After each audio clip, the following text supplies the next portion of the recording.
So if you could just introduce yourself to our podcast audience. I'm Elizabeth Keating. I'm a professor of anthropology at the University of Texas, Austin. And I've just written a book that people have been giving me an enthusiastic response to, which is called The Essential Questions: Interview Your Family to Uncover Stories and Bridge Generations. My research work has always been in culture and communication. And in this latest book, I'm looking at narrative. And I got very curious about why people weren't passing down stories in their families and how that might be something that we would want to intervene on and collect more family stories. Could you sort of tell our audience a bit about what anthropology is and how it can help you to sort of find out about your family stories? Anthropology has always been the study of other people. And of course, we learn a lot about ourselves when we study other people, just the same as when you learn a new language, you suddenly get a new look at the grammar of your own language, which you took completely for granted. So with anthropology, we've always had to take the position of trying to understand a society and a culture from the members of that culture's point of view. So that takes a bit of mental agility and mental flexibility. And it's also a very exhilarating process to try to imagine oneself in the shoes of another. And as anthropologists, we typically went and lived with different societies in order to experience their day-to-day living. Because another one of the points that I try to make in the book is that what is really critical in understanding the histories of our family is what the everyday life was like. Everyday life is what we spend most of our time doing, but it's often just the rituals and the big events that get talked about from one generation to the next. But it's daily life that we really miss when it's gone. And it's daily life that I had the most curiosity about in my own family. So I had interviewed my mother a few years before she died, but I'd asked her questions about the family tree because she knew, of course, more of the people in the family tree than I did. But I asked all the wrong questions.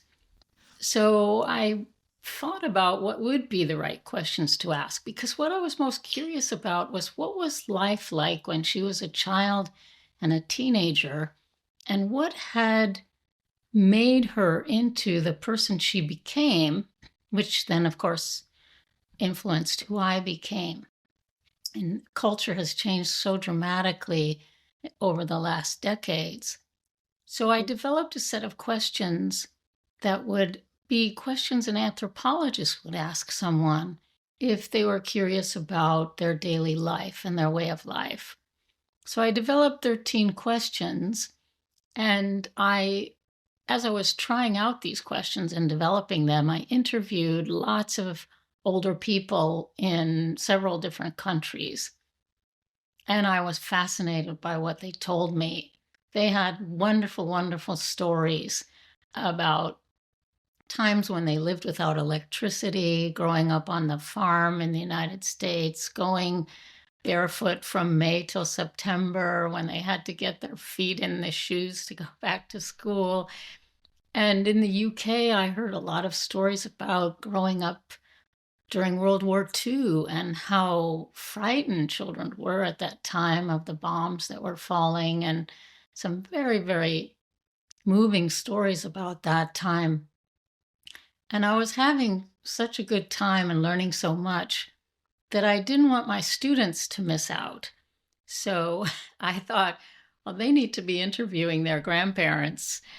And I gave them as one of their class assignments to interview one of their grandparents with using the anthropologically focused questions. And they really just loved the project. And they brought to class so many fascinating stories and accounts of life back then. And they weren't all in Texas either, because the University of Texas now is a very diverse student population. And we have students who are first or second generation from lots of different parts of the world. So students brought back stories about growing up in Nepal and in Ghana and in Indonesia and in Europe, and brought those to the class, what life was like back then. So we all benefited from hearing these accounts, and some of them still write to me and say that they're so glad that they had that project, because their grandparents are getting old now and probably wouldn't have been such good interview partners now. Hmm. So could you maybe sort of tell some stories or a couple of stories from outside of the US? Yes, one of the most moving stories I think I heard was about a person who grew up on the Isle of Man and told about her mother and herself and her brother moving in with another family because of the war, because they didn't have very much and there was rationing, and it would made it easier for two families to share a household. And she talks about her father being away for the entire duration of the war, 7 years. So 7 years they lived without her father and lived with this other family, which she said for her was great because they had a lot of other kids to play with. But of course, for her mother was pretty challenging to share a household with another family when she had been used to being independent. But this same person also told me quite a bit about the way life was conducted back then in ordinary times, so that the way that the person who was selling fish would come around to the house, and her mother would take out a particular large bowl to buy fish, and the grocer would come and sit at the kitchen table and take her mother's order. And I thought of how different that is from Mm. today in the supermarkets that we have, and the kind of prepackaged food that we're all used to. So lots of stories like that. A story in Nepal of someone growing up without electricity and without any artificial light at night, and telling her grandson, well, you might think that we suffered, but you don't know how beautiful it is in the moonlight to see the fields and to see the sky. And we would play out in the dark by the moonlight. And of course, now she misses that way of life, although she also told her grandson that she used to look up in the sky and see planes flying overhead and not have too much understanding of what that meant. And now her kids live all over the world, and she herself flies in those same planes. So that gives you a little bit of a illustration of how life has changed. Mm. I've been reading the book, but to some extent, I've previously kind of touched on some of the topics with my parents myself. Oh, have you? That's great. So that well, I've had conversations about my mum about growing up, and she was talking about, for example, living without central heating, so there'd be just one fire for the whole house, That's right. and you'd basically share a bed with your siblings and risk pneumonia pre central heating. That's right. People Mm. described in the UK when they would wake up in the morning and there would be ice on the inside of the Mm. windows. That's how cold it got in their bedroom at night. I suppose also the attitude of women back then to finding a husband. My mum's mum used to say things like, I kind of need a pair of trousers sort of folded over the chair. Basically, she needed someone to be married to because she'd be seen as kind of less than if she didn't have a husband. So, Yes, that was very, very true mm, of my mother growing up in the US as well. She told me once, a woman is nothing without a man. mm, And that was something of their generation. But to their credit, many, many people told me that they were happy that women now had many more opportunities, that they were so happy their daughters and granddaughters had more opportunities. And that includes in politics. So, in some of the cultures that the students came and reported to class about, of course, women in politics would have been unthinkable. But even today, those same grandparents are appreciative and proud of the young people and the changes that they've witnessed over their lifetime. what got you interested in anthropology as a subject? I got interested in anthropology from studying English literature, believe it or not. I studied English literature in university in my undergraduate degree, and so clearly I've always loved stories. But I was frustrated with textual, let's say, passing along of ways of thinking and ways of life, and even in the fictional sense. So I got very interested in oral literature, and I took a couple of folklore classes, and that made me realize that I was interested in more oral culture than written culture, and that led me to anthropology. And I studied a branch of anthropology in the United States that's the smallest branch of anthropology, called linguistic anthropology. In Europe, it's called anthropological linguistics, and sometimes it's in the linguistics department. And in that, you focus on people's different uses of language. So, of course, without language, we really wouldn't have much of a culture. What's the role of language in creating the world around us and our attitudes towards it? And what opportunities does language give us to be creative in designing that world? And I became very interested in language, language and hierarchy, language and gender, and different ways that people constitute identity using language. And today we're in a really very creative time in terms of using language to create identity. So we're all witnessing new uses of language to avoid gender stereotyping. That's a great example of how language is such a flexible tool that can be used by people to make a difference in terms of relationships and to be creative in terms of how they think about the person and the person's relationship to the world. So in terms of language, we talk about language and differences in culture. Is there a kind of difference in the way that people communicate across cultures? I was reading the book. Well, some examples that kind of spring to mind are people's use of things like silences. So in certain cultures, silence is more accepted. Yes, I've written another book. It's called Words Matter: Communicating in the New Global Office. And that book talks a lot about cross cultural differences in communication. So I did a project with a colleague at my university, Sirka Yarvanpaa, who's also a co author of the book.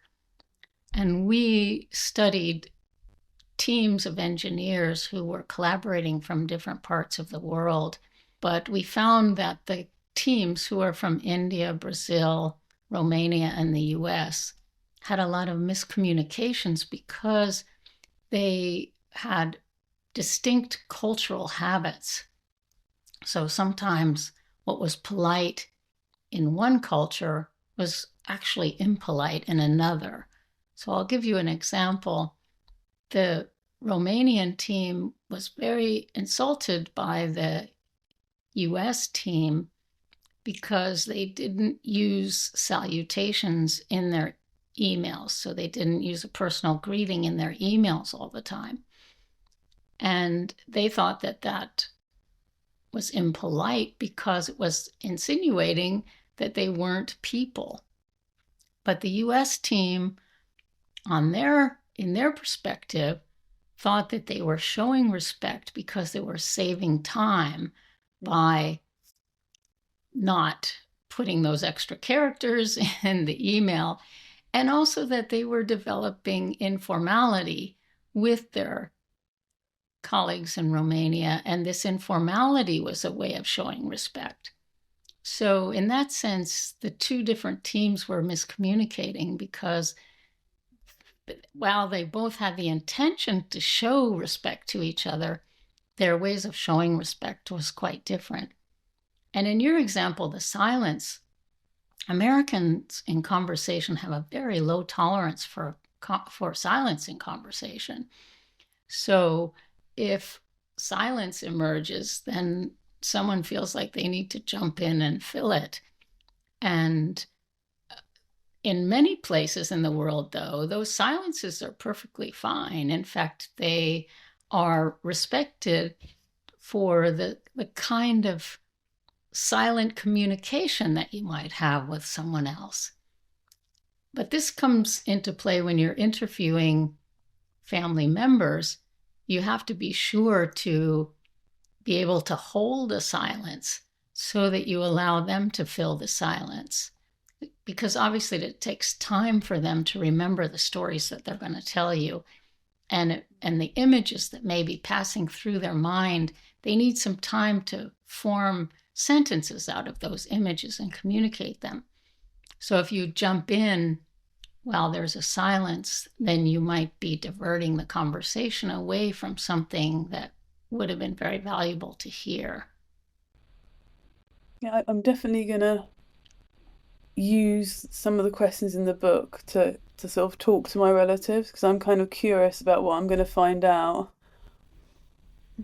Yes, I think it will be really, really interesting to see what they have to say. So, the approach that I take in the book is asking, and as an initial question, a very broad question. Like, what was the house you grew up in like? What was the apartment you grew up in like? And just let the person take whatever path they want to take in terms of their memories.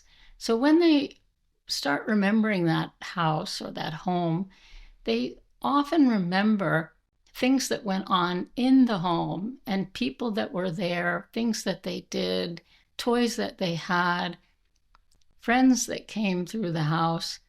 And so I'm very excited to hear about all of that, even though the question at first seems to just be a question about how many rooms did it have and what did it look like.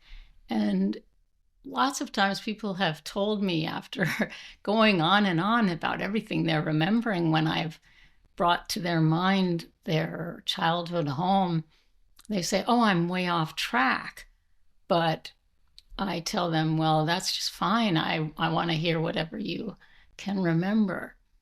So there are some follow-up questions too, because sometimes you get people who it takes them a little while to warm up to telling you about their childhood because they might be testing you out to see, well, how much can I tell this person and will they be judging me and how might they be interpreting what I have to say, which of course came from a different cultural period. So that's another reason for taking the anthropological approach, because anthropologists always withhold judgment about another culture's practices and what other people in other societies tell us. And we try to, as I said before, to embrace the viewpoint from that person's perspective. And that means suspending judgment and also not really giving our opinion on different practices that we might hear about. I suppose it also helps people. I mean, I'm assuming that people who've actually read the book, like feedbacks from your students, that they kind of connected on a kind of different level. That's right. That was one comment they made repeatedly, that they would say things like, I've lived close by to my grandfather my whole life, but I had no idea of all of the things that he told me when we used these questions. Or they would say things like, I always thought my grandmother was a conservative person, but when she started telling me about her days as a teenager, I saw that she was actually quite adventurous. So those were really nice stories to hear. I suppose it's something to use around the sort of Christmas dinner table if you do Christmas dinner. For any But family gathering, really, yeah, because often at these family gatherings, all of the attention focuses on the young people. I mean, they're the ones who are so fascinating to us, aren't they? They're just starting out, and sometimes they require a little nudging to tell us about themselves. So we don't often hear from older people, or we feel that we've heard all their stories already. how does things like small talk differ among different cultures? Small talk does vary quite a lot across cultures. If you think about it, modern urban society is quite different from most of the societies that anthropologists usually studied. Although that's changing now, anthropologists are now studying urban societies with the same techniques. But traditionally, anthropologists went to study societies that we didn't know very much about. In my own case, I went to a small island in the Pacific, which is north of New Guinea and east of the Philippines in the Pacific Ocean. And this small island called Pohnpei was an island that some anthropologists had visited already, but we really didn't know very much about. And so, what I could study there, I studied the way they used language to build a very complex hierarchical system, was valuable to understanding hierarchical systems and the role that language plays in building them in other societies too. And so, the small talk that you'll find in a tiny island like Pohnpei, which was 10 miles wide, is different from the small talk you'll find in an elevator or a bus in an urban society. So I found that there certainly was the category of small talk. It's the kind of polite interchange as you're building an interaction with someone. You're signaling that you recognize them as a human being.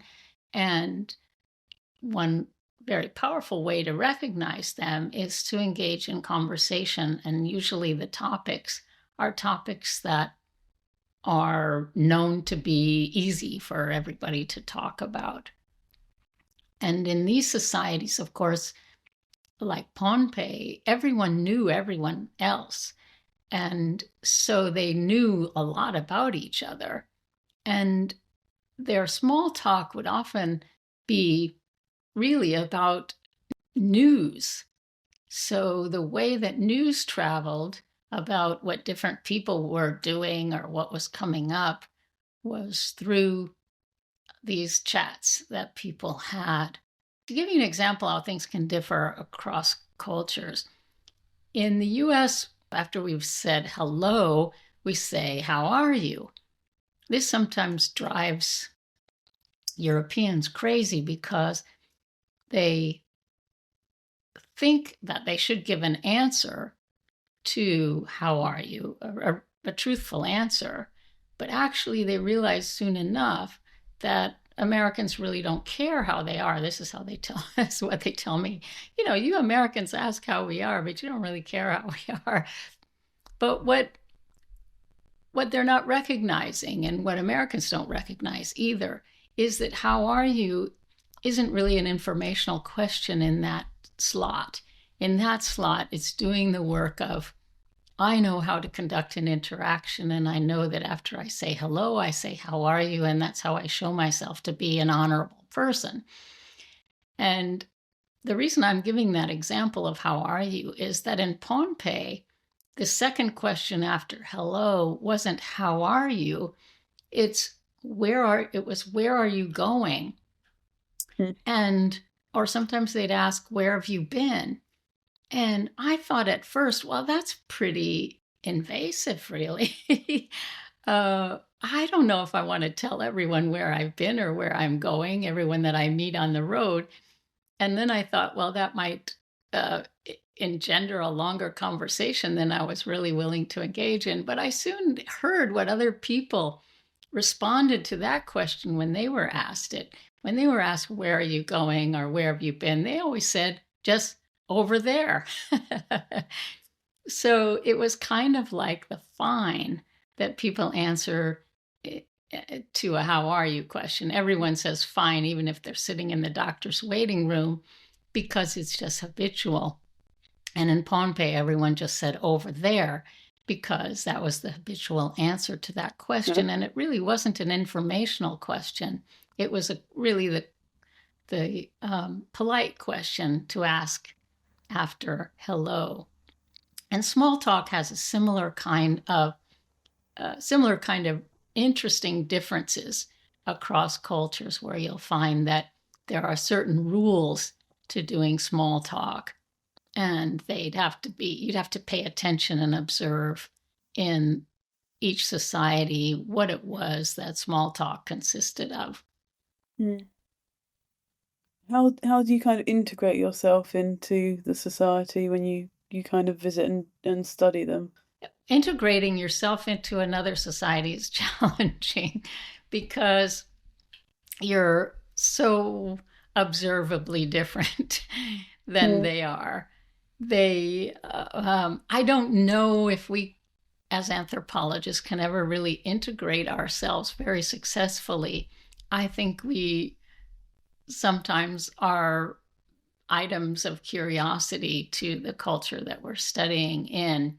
What we do is we live the way they live, and we eat the same food that they do, and progress in our daily activities in a similar way as they do. And so we learn what it's like to wake up in the morning, do the chores, look after the children, Hmm. go to the events that the community puts on, and even to partake in funerals and what the proper role for an adult person is in a funeral. So we do all of that, but we are also the noticeably different and charmingly so, I think, to them in some ways. I remember that one of the ways that I was learning the language after I got there, which is a challenge that anthropologists have when they study in a place where there is not any availability of language teachers of that language, is that you have to learn it after you get there. And I remember one of the lessons I had almost every day was when someone would come over to visit. I was staying with the secondary chief's family. Someone would come over to visit us, and basically they would ask, well, what did she do that was interesting today? And so, because I heard the story of whatever I did that day that was interesting over and over again, that really helped me with learning the language. And of course, I didn't mind being a person who contributed to their small talk, so to speak, but because it was a way of giving back. They were so generous to me. They welcomed me into their homes and they answered my questions, which seemed puzzling to them at times, and they were really very kind to me. So if I could give them something to talk about, then I was certainly happy to do that. But integrating is certainly a goal. It's uh, it's certainly difficult though, because so many of the cultural activities we do we don't realize how embodied they are. So Mm. our bodies are our memories of what to do next.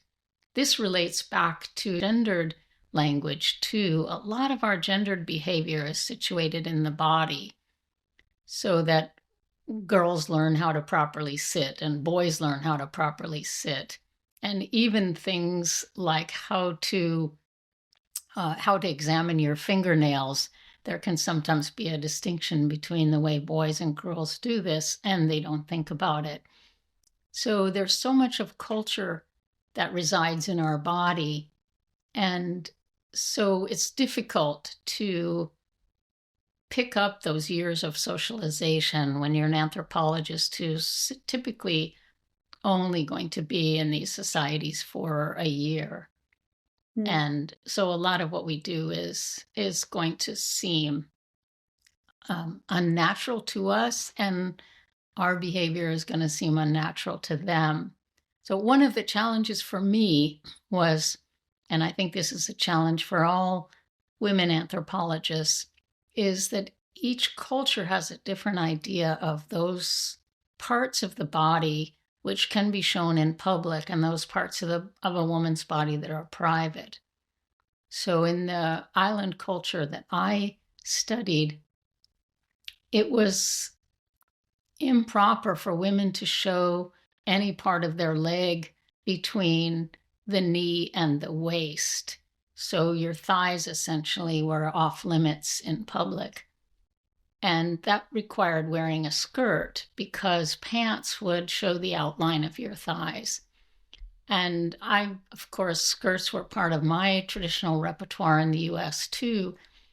But when I got to Pohnpei, I was often climbing into the back of trucks or climbing over mangrove forest roots or on a path somewhere. And what I did have to learn how to fold my skirt inwards as I was moving into the back of a truck or over a log, because I never noticed it before, but you could expose part of the leg that you shouldn't expose if you weren't very careful doing that. So there are lots of subtleties, and these are the kinds of subtleties that make it difficult for you to not constantly stand out from the rest of the population. And how many languages do you speak if you've kind of gone to different places? I got involved doing some research with the deaf community in Austin. And while I wouldn't say that's a remote community, I think it is fairly remote from most hearing people. Deaf people are very used to adapting to hearing culture, but most of hearing culture doesn't know very much about deaf culture. I was very lucky, a deaf student who was getting his PhD, and I did a number of projects with him in the deaf community in Austin. And he had been born deaf, and his parents were deaf. And so he was very, very knowledgeable about deaf culture. So most deaf kids are born to hearing parents, and so they grow up in a very difficult environment where they don't have much exposure to language, and they're often left out of a lot of things. For my student who grew up in deaf culture, of course, he grew up in a signing environment immersed in language. That was a very interesting group for me to get to know, and I felt very privileged to be able to do that research. So to do that research, I learned American Sign Language. One last thing. So, is there anything you want to say to the audience about any of your books or anything else, sort of anthropology wise? Anthropology has a lot to offer us in puzzling about the future and also integrating the past. It's a way of offering new powers of observation to help us to become better observers of human behavior and human society so that we notice more about the people around us and also become aware of our own very, very local types of perspectives and behaviors. So it's very easy to think that all people are alike and we all share some basic beliefs and basic approaches to our society. But that's just not true. There are huge differences across societies, and each society is very proud of the beliefs and of the practices in their own society. And it's really useful to develop an understanding of how diverse human societies can be, and also an appreciation for this vast creativity that is all around us. Great. So thank you for taking your time out and being on the podcast. It was my pleasure. It was wonderful to talk with you.